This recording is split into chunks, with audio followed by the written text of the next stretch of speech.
प्यारे बच्चों, आप जानते हैं कि प्राचीन काल में पक्षी इंसान के डाकिए थे और समय बदलने के साथ डाक विभाग, टेलीफोन, एसएमएस या ईमेल इंसान के डाकिए हैं। परंतु आज हम बात कर रहे हैं भगवान के डाकिए की, और ये भगवान के डाकिए है बादल और पक्षी। ये बादल और पक्षी एक स्थान से दूसरे स्थान तक जाते हैं और ऐसा लगता है मानो ये भगवान का संदेश एक स्थान से दूसरे स्थान पर ले जा रहे हैं। कवि का मानना है कि हम अपने आप को अत्यधिक विद्वान समझते हैं और पेड़ पौधों आदि को जड़ समझते हैं, जो हमारी मूर्खता है। वास्तव में पक्षियों और बादलों द्वारा जो संदेश एक स्थान से दूसरे स्थान पर ले जाया जाता है वो हम इंसान समझते ही नहीं है, जबकि ये पेड़ पौधे, पहाड़, जंगल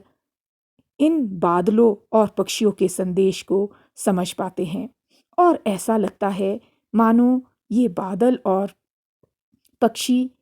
प्रेम, सौहार्द और सद्भावना का संदेश लेकर एक देश से दूसरे देश में प्रवेश करते हैं और इन्हें किसी देश की कोई सीमा रोक नहीं सकती है और ये स्वतंत्र एक देश से दूसरे देश में जाते हैं। परंतु आज इंसान को सीमाओं ने बांध रखा है और वे एक देश की सीमा को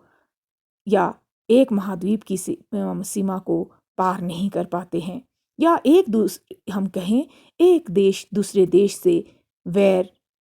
और दुश्मनी का भाव रखता है। परंतु कवि कहना चाहते हैं कि बादल तो बेरोक एक देश का पानी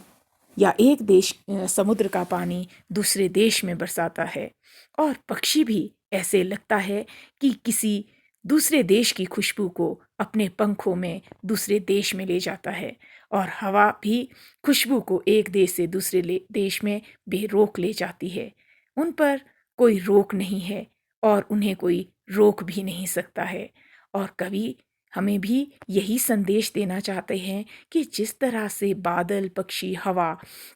बेरोक एक देश से दूसरे देश में जाते हैं, उसी तरह से ये पूरी सृष्टि, ये पूरी धरती इंसान के रहने के लिए बनी है और सभी को इस धरती पर प्रेम, सौहार्द और सद्भावना के साथ रहना चाहिए, और हम सबको एक दूसरे के साथ वैर और दुश्मनी छोड़कर प्रेम के साथ रह